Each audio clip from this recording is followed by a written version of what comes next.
Chapter 22 Service. Get outside yourself with an out-of-self experience. One of the best ways to overcome or deal with some bad habit, addiction, or weakness is to stop thinking about yourself so much. Seriously, you're so vain, you probably think this book is about you.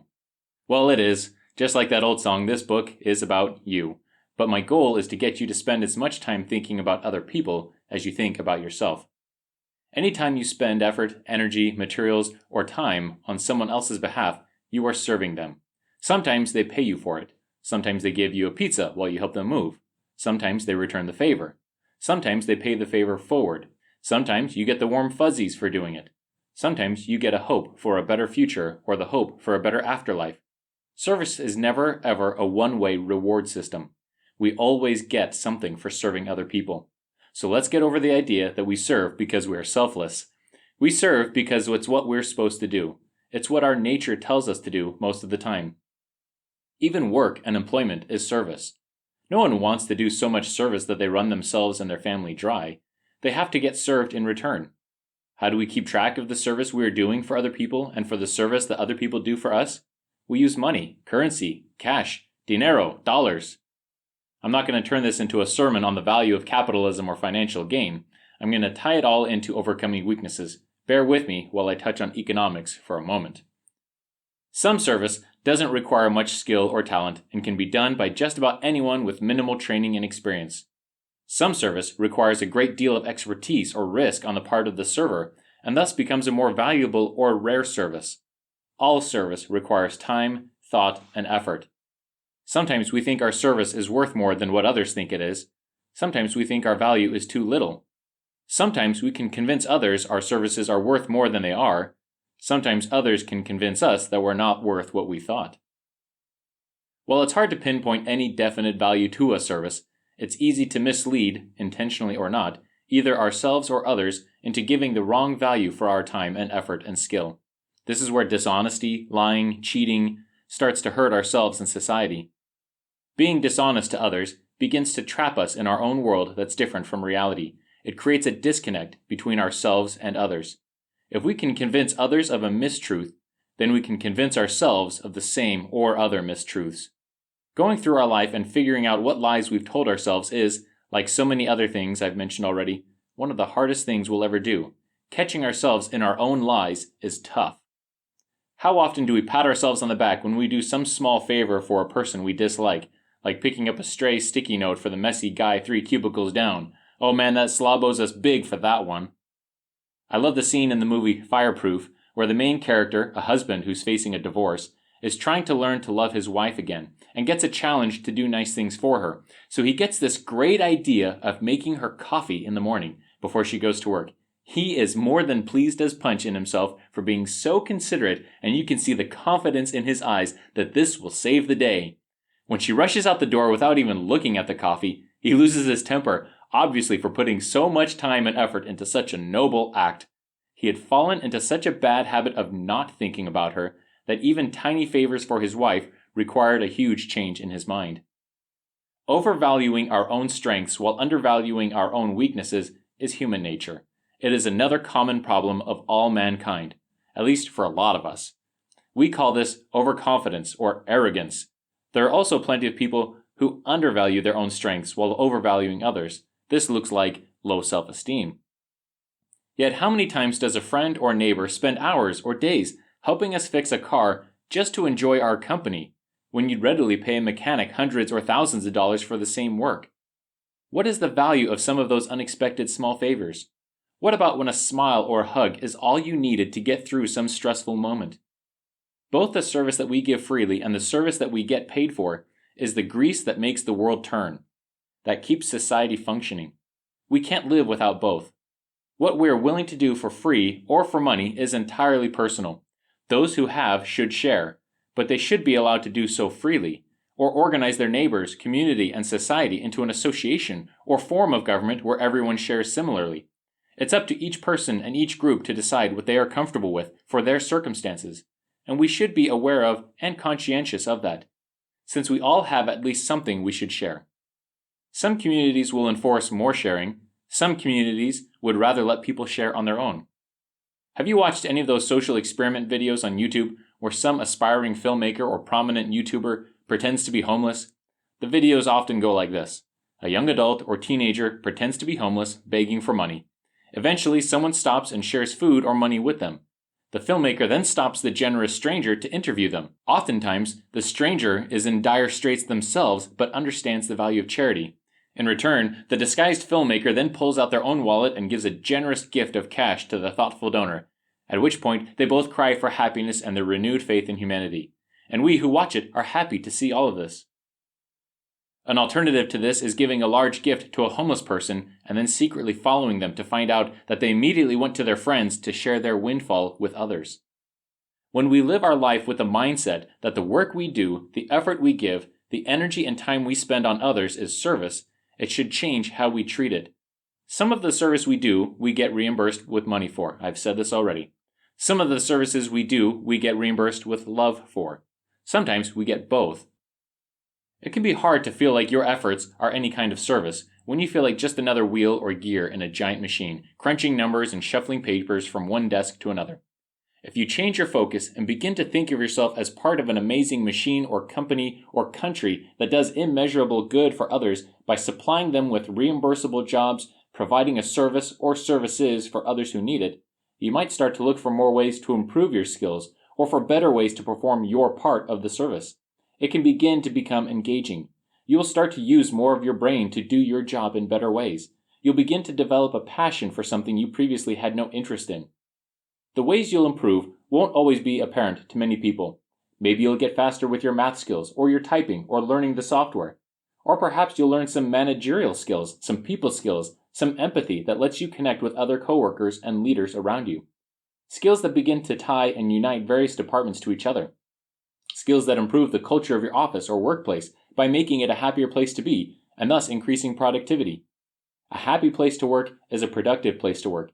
Any tyrant of a boss can scare people into productive or profitable work, but an inspiring leader or coworker with quite a bit more effort and skill can encourage others to not only work profitably, but even more so, of their own free will and excitement for the job. Find ways to inspire your coworkers, your employees, your direct reports, your clients, your customers and patients, your family members and friends, in ways that fit your relationship to them. Find ways to improve their lives through the work and service you are doing for them. If you can, sneak in some bit of extra to show that you care about them, because you should, even if just a little bit, for another fellow citizen of this planet Earth. Go the extra mile, even and especially when they are having a hard time with life or are being cranky and mean. The book, The 4 Disciplines of Execution by the Franklin Covey Group, is a management and leadership style that focuses on this from a business perspective. It involves teaching and guiding a team to make those extra mile goals outside of the daily whirlwind that help the workplace become just a bit better one step at a time. It ends up uniting teams, departments, and even large companies and government branches to a common goal, with everyone pulling together to accomplish great things. It'll also work in families. So why should we focus on serving other people? Why this focus on work? Like I said earlier, my dad always told us as kids, work is the best therapy. In a lot of ways, he was right. I had a chance to serve an extended service mission away from home. While I was serving other people, I felt a bit like a celebrity. I stuck out in a crowd, and most of the people I'd smile and wave at would know what I was about and smile back. The few who weren't happy to see me at least gave me the kind of attention that made for good stories to tell about later. I felt important and needed a lot of the time. When it ended and I came home, back to regular life, it was like waking up from a dream. My head, full of these experiences and memories that changed me forever, and I couldn't really share them with others, at least not in a way that they cared or that could impart meaning for those memories. It was very much a personal hero's journey that Joseph Campbell describes, and was pretty much my own, for myself.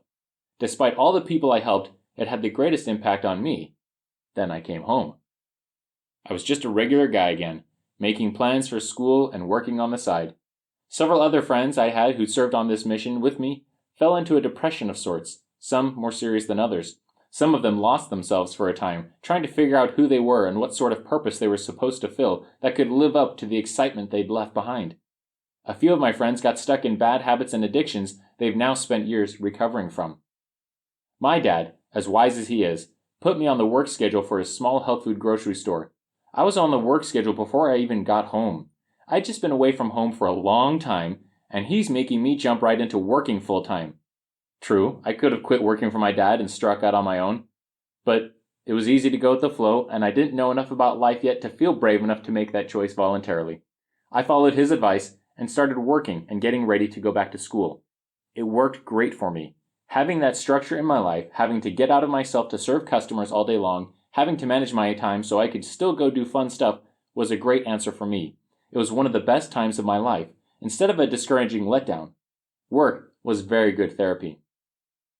One recurring theme I saw while I was on this extended service mission was how bad retirement could be for people who didn't have others to serve. Once a person quit their job, once they didn't have to work for their living, the usual routine they fell into was doing whatever they want. After a few years, this easily turns into sitting in the armchair for more and more hours of the day watching TV or reading for fun instead of growth. A few years of that, and it becomes hard to get out of the chair. Mentally, physically, and emotionally, this is when aging appeared to happen the fastest. With no demands on their time and attention, they atrophied. Mentally, physically, and emotionally, they became sick. I can't blame anyone for falling into this pattern. It's natural. Work is hard. Serving others, especially when they don't appreciate what you're doing for them, is tough. Bodies wear out. We all get old. I understand that. Like Isaac Newton's first law says, an object at rest will tend to stay at rest. Most of us are naturally lazy. It takes effort to live. It takes effort to breathe and eat. It takes effort just to exist. And all the other laws of the universe are trying to wear us down. So it takes extra effort to do better than just existing. It takes considerable effort to thrive and be happy and improve ourselves. If we come across some energetic 90-year-old who claims that staying active and healthy is easy, don't let them fool you. They've just managed to build up enough momentum while they were younger, like when they're 70 or 80, even if it was more mental and emotional momentum, to keep them going physically. Or they learned what I had the chance to observe, that if you don't put that extra effort into your life, you will more likely die a lot sooner, if not physically, at least mentally and emotionally. Or perhaps life put enough pressure on them and they had no other choice but to get up and go back to work, and then they realized how valuable and life-saving it is. My dad's parents, my grandparents, were very hard workers. They tried retiring while in their 70s and got bored, so they opened up another health food store and worked it well into their 80s full-time. Even when they physically couldn't work in the store, they sold it and kept doing bookkeeping and other tasks for my dad and uncles to keep busy. They were able to live well into their 90s. My mom's grandparents all lived into their 90s. Chances are high that I'll live a nice long time as well. 20 or 30 years is a long time to keep busy after a typical retirement, so I've thought long and hard about what I'll do to keep busy for so long. I don't have too many answers at this point, but I've learned a few things along the way. My eyesight as a kid got really bad. I noticed during the 1996 Olympics that I couldn't read the text on the family TV. At the age of 15, my parents took me to an eye doctor. By the time I got my first real eye exam, I already couldn't read the big giant E at the top of the letter chart. That's worse than 2200 vision. I think my parents were really embarrassed. I don't blame them. I didn't know it was that bad either. I'd been able to get by without too much trouble. The optometrist I went to as a kid kept a couple issues of National Geographic in his waiting room. One of them had a feature article about longevity and centenarians around the world. I read through that article at least 2 or 3 times during various visits to see this eye doctor. Funny enough, as an aside, I went back to see him well into my adulthood years, at least 10 years later. He'd moved his office to another building across the street, and he still had the exact same issue of National Geographic in his waiting room. It compared the lifestyles, diets, and habits of centenarians, people older than 100 years, from around the world. Seventh-day Adventists in Loma Linda, California, great-grandfatherly patriarchs in Sardinia, multi-generational families in Okinawa, Japan. They were all interviewed and examined. There was very little overlap of diet and lifestyle between these 3 groups. They had almost nothing in common regarding their genes or diet, but the one thing they all had in common was a strong social circle and a need to keep serving and taking care of others. One woman, over 100 years old, still drove her own car and spent a significant amount of time visiting the elderly in long-term care facilities, often taking care of people decades younger than her. All the interviewed centenarians in the article were all active and busy. This agrees with what I said earlier in the book, that moving your body also moves your mind, and vice versa. Don't sit still if you can avoid it in any way. Discussing this and seeing this principle in action has confirmed its value to a long and happy life. Find ways to keep busy helping other people. If you get paid for it, great. If you don't get paid but don't need the money, great. Find ways to keep learning and keep getting better. I'll re-quote the Shawshank Redemption again. Get busy living or get busy dying. Helping others is not a guarantee for happiness and health. Age and illness still gets all of us, but it does improve the odds in your favor. The nugget to get from all of this? Help other people. Chapter 23. The 3 or 4-legged stool. When you are dealing with more than just a personal flaw or a weakness, but a truly strong addiction or compulsion of some kind, you will need specialized help. This step goes along with what we've been talking about already, just taken to the next level. It's commonly promoted that the key to long-lasting recovery and self-improvement takes 3 things. 1. A professional counselor, preferably one that specializes in your type of addiction or problem and has similar moral standards as you. 2. Some form of ecclesiastical or spiritual support. 3. A recovery program, 12-step program, religion, or program that promotes similar principles. Like the number of legs needed to keep a stool upright, 3 legs are the minimum needed to stay standing upright in your life. Hopefully you get the picture of an old-timey milk stool, but besides the odd dairy farmer who still milks by hand, who else sits on 3-legged stools? We'll go with 4 legs. Just about everything we sit on nowadays has 4 legs. Gone are the times when utilitarianism and thrift prevented us from having a 4th support. Here it is, number 4. You will always need the support of family and friends. As a caveat before I go in depth into this in a bit, if your family and friends are the cause and source of your bad behavior and addiction, then you have to weigh the need for possibly severing yourself from them and finding and creating new relationships with others who can and will help you. There are few things that could be more painful than severing a long and cherished relationship, especially with a spouse or family. But sometimes that is what is required and can, at times, be better for both sides. I don't know what grounds or rubric should be used to justify that decision. Infidelity, abuse, neglect. I've known relationships to survive and even thrive through moments of these things, while most collapse under them. Deciding what you will do will be completely individual. Sorry, that's just how it's got to be. You'll figure it out, I'm sure you will. Back to the stool.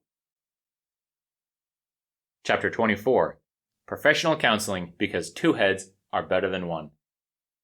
Professional counseling involves going to someone who has training involving how people think and feel, who can help you sort out the mess of thoughts in your brain.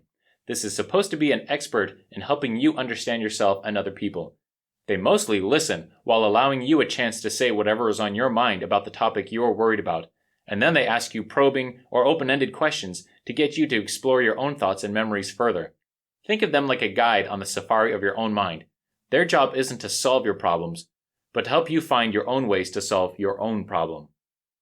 Counseling can be a wonderful thing for many people and often will be a key in overcoming past difficulties or present addictions and behaviors.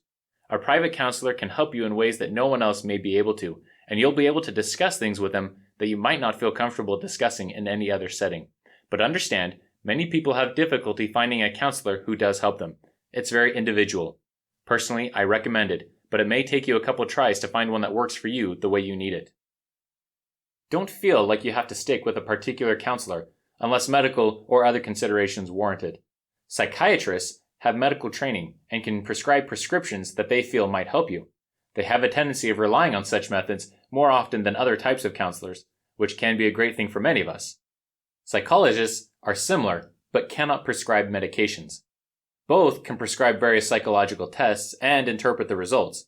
These tests can help you then understand your personality and emotions and come up with a plan of action catered to you. There are various addiction counselors, therapists, and marriage and family therapists with other licenses. They are mainly there to help you work through your thoughts, feelings, and memories, give you exercises or suggestions to help you improve yourself, or help you explore your thoughts and feelings. Some have experience and certification in hypnosis. Hypnosis is merely a state of deep relaxation and trust, where you are more open to, but not bound by, the suggestions of another person. You will always be in control of yourself, but if done properly, you will not be inhibited or afraid from doing what they suggest. By doing so, they can help you overcome some of your mental blocks, and thus make decisions you wouldn't normally make due to fear or indecision or various irrational excuses your fully alert mind uses to protect itself from change. The first deaf NBA player, Lance Allred, gave a fascinating TED talk about his life growing up in a polygamous community. He makes the profound statement, "Most people would rather choose a familiar hell than an unfamiliar heaven." That's so true for so many people. A good counselor will help you figure out what is holding you down and help you feel safe enough to explore what could lift you to another level. Counselors and psychologists come from all backgrounds, cultures, belief systems, and religions. While medical training and licensure offers some uniformity, there are big differences between the counselors and therapists you can find out there. Be conscious of that as you meet them and decide on one over another. Some are taking on the title of life coach nowadays, though not all life coaches have had adequate training. Having someone else who can help you through your own thoughts is like having a flashlight out at the end of your arm that can show you where your thinking is contributing to your problems. Having another person, a different, unrelated, and unattached person, give you a unique perspective on your life is incredibly valuable. It's necessary for many of us. So the rundown: use experts. Chapter 25. Ecclesiastical and Spiritual Support. Setting your sights on the stars. Spirituality and religion are touchy subjects for many people, but it is a nearly universal concept inherent in humanity. I'm not here to endorse one version of faith over another. I'm most familiar with Christianity, but I understand that everyone who reads this is going to come from a different perspective, set of experiences, and general feel for life, spirituality, and religion than me. That's a good thing. Everyone has had different experiences with their life and the universe. Take your own experiences and add to it. Many people benefit from having a spiritual guide of some sort in their life, whether it's a personal study of religious texts and scriptures, an organized religion of some form, or a loosely based belief system shared by many others. Most people on the planet believe in some form of higher power that exists outside the constraints of our physical universe as we understand it, or that a higher intelligence is possible even if we don't understand it or haven't yet seen it. Many people believe that that power or entity can guide them, communicate with them on some level, and influence the world around them to some degree. For most people, this belief gives them hope, a desire for improvement, an example of how to live life, or instructions on how and why to love others and the world around them, whatever its condition. At the very least, some of us believe that there is a generalized concept of good that we should work towards. Some call this God, heaven, or something similar. Some don't know what to call it, like the agnostics. Some call it intellect, or progress, or intelligence, like many of my atheist friends. Whatever you call it, there is a sense of peace and security that comes from it. Often we can receive a sense of escape from regret and past mistakes, or help dealing with and coping with regrets and past mistakes. This is vital for anyone looking for long-term recovery. We all need some way to escape from under our guilt without simply ignoring it. We have to have a healthy scapegoat of some kind, or else guilt, despair, cynicism, hopelessness, and pessimism will rule over us and we'll fall back into our old escapes, fantasies, and addictions downward and downward. A scapegoat isn't something we blame for our mistakes. It is an object, entity, or idea that we can pass our mistakes onto knowingly so that we can let go of them and move on and progress. Of course, we need to do our best to fix our mistakes and make amends for the damage we've done. There just comes a point where we need to move on and put it behind us. I'm not so concerned right now with what religion anyone is at this moment. Whatever religion or belief system you belong to and prescribe to, I only recommend you develop a personal relationship with it. Attach yourself to anything from whatever source that healthily gets you closer to God, the universe, nature, eternal mother, nirvana, enlightenment, heaven, home, or inner peace. To me, for this book, these things are all synonymous and equal. Whatever helps you and those around you get closer to these things is good. I know that there's deep doctrinal and ceremonial differences, but for the most part, here on earth, the end of it results in hope for the future. If we live up to our beliefs, our various behaviors start to become very similar, and we find we have a great deal in common. Beyond our own personal relationship with our own spirituality, religious leaders have often had a fair bit of experience helping people with complex, deep personal and spiritual matters. Few are formally trained in psychology or counseling, but experience and the religious training can sometimes make up some of the difference. That said, religious leaders should not replace professional counselors, but should supplement them. Religious leaders can help you find areas where you may be deficient in practicing your beliefs, or areas where you are strong and can take encouragement. Religious leaders should not encourage you to hurt yourself or others directly or intentionally, unless it is incidental to your own healing, like getting away from a toxic or dangerous relationship, or how changing your environment can cause pain and discomfort to yourself. but they should be able to help you find ways to help others, especially those who are different from you and those who may have hurt you in the past. Just about every religion out there believes in and encourages forgiveness and the power of forgiveness, and your ecclesiastical leaders will and should help you learn to forgive yourself and others. More on that later.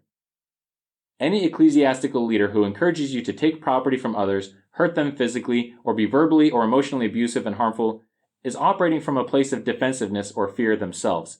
Be careful to figure out which is which. I've already described how dangerous fear can be.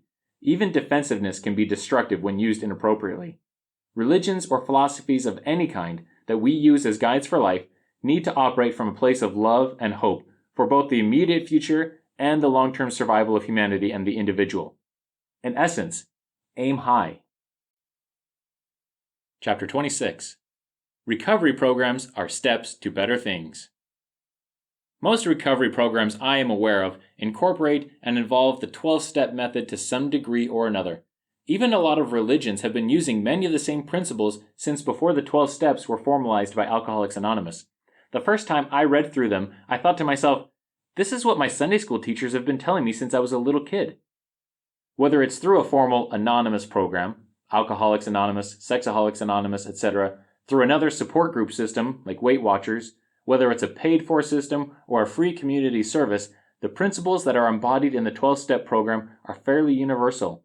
Does a program have to have 12 steps to be effective? No, definitely not. But it should have some resemblance to the ideas and actions that are fulfilled in the 12-step programs. The 12 steps have a great deal in common with many of the religious teachings on self-improvement. The original 12 steps themselves were very religious in nature, and religious self-improvement has a lot in common with the ideas described in the 12-step programs. That said, for the atheists and agnostics reading this, I'm not trying to neglect you, just understand culturally where these are coming from. I'll translate the religious stuff as best as possible. There are a lot of support groups and anonymous programs out there. Here's a list of what a quick internet search will bring up. Alcoholics, narcotics, crystal meth, marijuana, cocaine, nicotine, pills, food addicts, overeaters, sexual compulsiveness, sex and love, sex addicts, sexaholics, emotions, clutterers, hoarders, debtors, workaholics, and codependents. These are just groups that have the anonymous in the name. There are even more programs and centers loosely based on the AA program all over and dealing with all kinds of problems and issues. While it would be fun to rehash and recap and basically summarize the 12 steps in detail, I'll leave anyone interested to go look them up for yourselves. In very short, you'll need to be honest with your problem, trust others to help you with it, find someone you can trust to tell it to, find ways to let go of the anger in your life, stay the course, and find ways to help other people get better. These should sound familiar to what you've been reading in this book. The whole idea of the 12 steps is a focus on personal improvement, and once you've started on the path of improving yourself and fixing what faults and mistakes you can, go and help others get better, not by forcing, scaring, or intimidating them to get better, but by helping them in their own way to get better and sharing your successes with others. To rehash, use a system.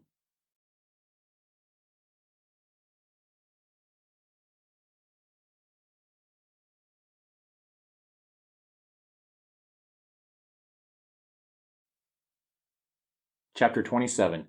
The easiest person to lie to. You need to be honest with yourself. This takes a great deal of personal responsibility. It takes brutal honesty with yourself. Many authors, speakers, and life coaches talk about the stories we tell ourselves, those quicker-than-lightning reasons for behaving poorly or for getting mad and upset at others. They usually happen so fast and so automatically that you don't even realize they are happening, but they are. When you can learn to catch those stories before you act on them, you can begin to steer them and correct them. You can learn to control your own mind and body, and thus you learn to control your world. And when you can control your own world, you'll start to have tremendous influence on the world of others and the universe around you. Not through mystical, magical powers, but more often through the sum of all your actions and thoughts added and compounded together, like a snowball that just keeps growing. Here's an example of a story we tell ourselves, or of a story I've told myself more times than I should admit. I'm driving down the freeway, or interstate, whichever you prefer, and a bright red car comes up behind me and gets so close he fills my entire rearview mirror with himself, riding my tail, being real obnoxious. I tell myself, ugh, so rude. He's freaking me out, but he's not going to get the best of me. I'll show him. So I actually let off the gas and slow down, Maybe I'll even step on my brakes and slow down further, just to stick it to him and show him who's boss. That's right, I am. That poor impatient sucker is just going to have to deal with it. What happens next? He gets even closer. Maybe he honks at me or flashes his lights at me. Maybe he swerves around me and flips the middle finger as he drives past. I tell myself, ha, that jerk got what he deserved. I hope some policeman spots his stupidity and gives him a ticket for speeding and driving recklessly. How many of you have had some experience like that? Just about everyone who's ever driven a car. Don't lie, you've all been there. What's the story I told myself? Something like this. This driver is a totally entitled jerk who's inconsiderate of others, loves to show off in order to compensate for other things in his life, and drives recklessly. What if we could tell ourselves a story like this instead, as if you were the other driver? Perhaps you've been the other driver at times. I like my car. It fits my personality. It also matches the kind of people I work with and live with. I'm in a bit of a hurry a lot. Sometimes it's because I was helping my wife take care of sick kids before I left for work, and now I'm running late. Maybe I'm in a hurry because I got an unexpected call from work to be somewhere at a certain time at the last minute. Sometimes I just drive kind of fast because it's fun, and I never go more than 5 or 10 miles per hour over the speed limit, nothing dangerous, just because I really enjoy the fun of driving. Well, here's some driver going exactly the speed limit, even a little under the speed limit sometimes, in the passing lane, blocking traffic behind them. I'm just going to get a little close, kind of nudge them awake a bit, let them know that others need to get around them. What's he doing? Brake checking me? Don't they know how dangerous and dumb that is? Crazy! I better get around this guy as soon as possible. They don't know how to drive. How do I let them know that what they did is totally inappropriate? I don't know, but I'm going to let him know that I definitely didn't like it. And we flip him the bird. All this happens in seconds. What if instead we were able to catch ourselves telling ourselves these stories? What if, instead of thinking that the other person is acting stupidly, we manage to take a split second longer and check all the circumstances and realize, oh, I'm going kind of slow in the passing lane. I'll just put on my blinker, move over, and let him get on his way. Oh, look at that. He even waved thanks to me. What a nice guy. And in return, oh, here's some grandpa in the fast lane. I'm just going to get in his space just a little to let him know I'm here and back right off, give him a minute to feel safe enough to move out of the way. Hey, he did. What a good guy. And we wave him a thanks as we move on. Imagine how healthier we'd be if we didn't get our heart rates going, our teeth clenched, and our stress acting up. Imagine how much better our day goes just by catching this automatic story and taking control of our mind. We didn't have to make up any story about the rude driver being late to the hospital for his wife's pregnancy, or making up some imaginary tale about how the other driver is a complete sociopathic narcissist.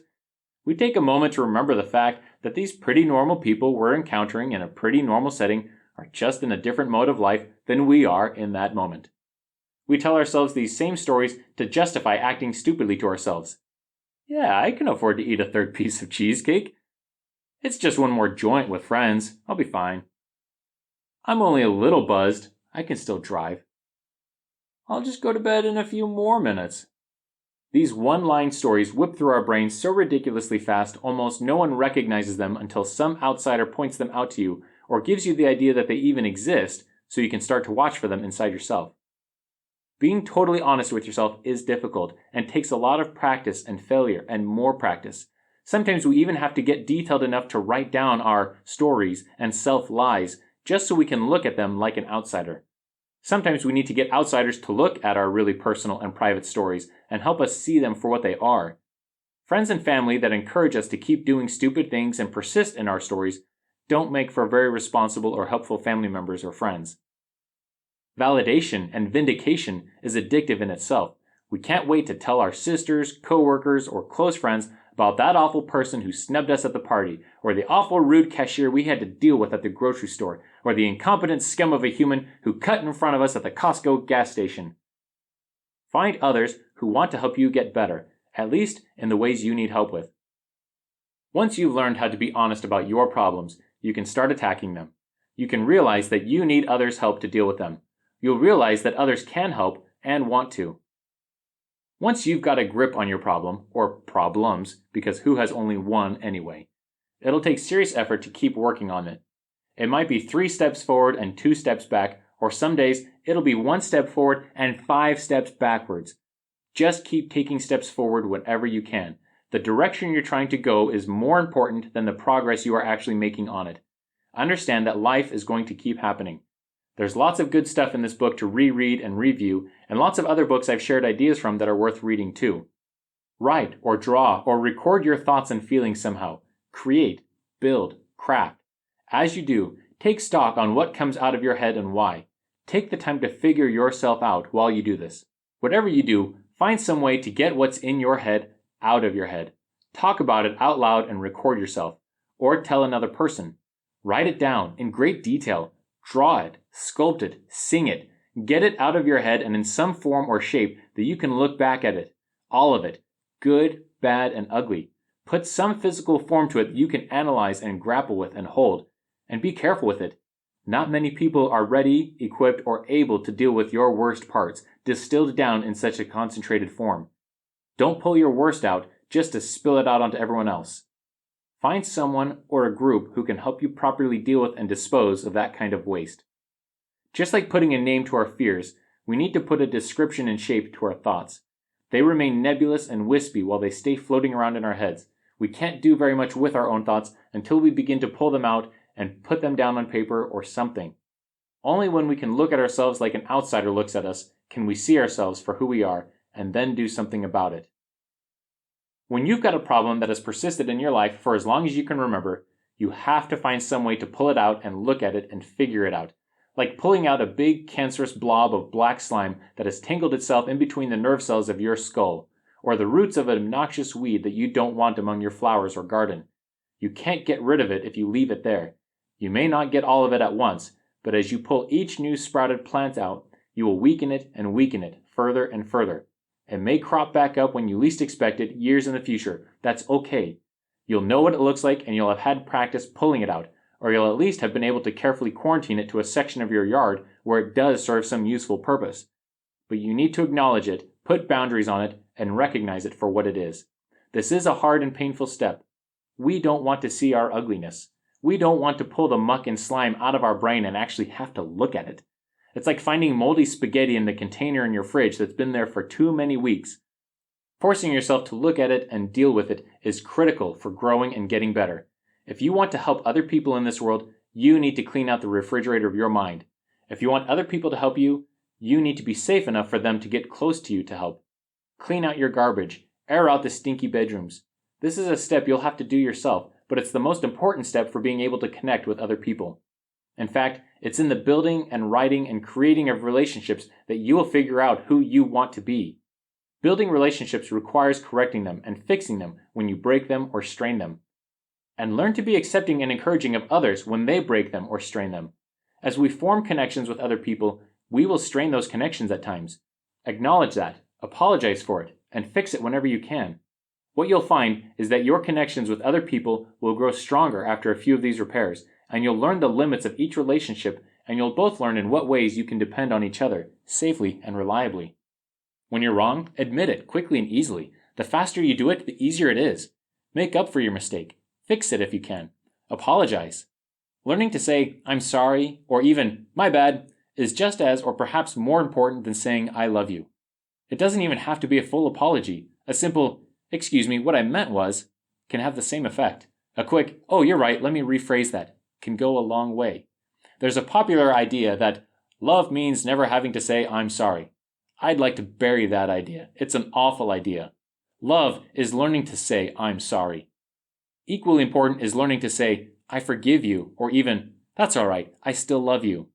We will all make mistakes, and we all need to take the time to correct them. And when others tell us that they are sorry, accept it and forgive them and move on. Don't hang on to anger. Let sadness and regret go. Sometimes we get hung up on wanting apologies from others. We want apologies from corporations or governments. We want apologies from leaders for what their followers did. We want apologies from our spouses or parents or neighbors. We may or may not get those apologies. Don't suspend your life, don't hang your emotions, or hold your breath waiting for those apologies. Whether you get the apology depends almost entirely on the other person and whether they can recognize what they did. We might help them recognize that in a safe or loving way that doesn't cause them to drag their heels and hold their position. By trying to coerce or force an apology out of someone only stirs up your anger and resentment and causes them to feel anger and resentment. Do what you can and move on. Let it go as soon as possible. If there is a pattern or repetition to their mistakes, study it out yourself and try different ways to help them recognize their behavior and its effects on you and those around you. Have trust that even if you can't help the other person see the damage they are causing, they will likely see it someday in the future, maybe with your help, maybe with someone else's. Don't put your life on hold waiting for someone else to make the right choice. Focus on your own right choices. Recognize your own depression, fatigue, stress, boredom, loneliness, or anger. Try to figure out what triggered it. Make lists of the triggers you encountered during the day and address them. Some people feel like taking this kind of daily inventory is tedious, time-consuming, or not worth the effort. But it's a lot like putting gas in your tank or oil in your car. If you don't take the time to do it, dealing with the aftermath of not doing it is much worse. This is one of the things you'll learn to do to keep yourself clean and healthy. You can learn that it makes your life not just as clean, but a lot better. Many people recommend keeping a diary or journal. Keeping a journal is a daily personal inventory. Learn to focus on your own improvement, not on trying to fix everyone else.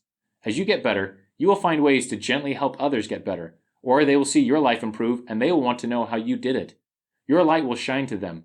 Give the credit where it's due, on the world, or experts, or God, or inspiration, or wherever you feel like you got it from. As you give people credit for the help they've given you, they will feel proud of themselves and love you more for your acknowledgement of it. You will form new friendships, new family members, and new connections with those around you.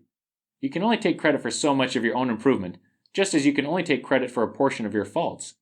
Make sure you acknowledge what is what and learn to tell yourself the truth. So, in the end, the quick version of all this, tell the truth.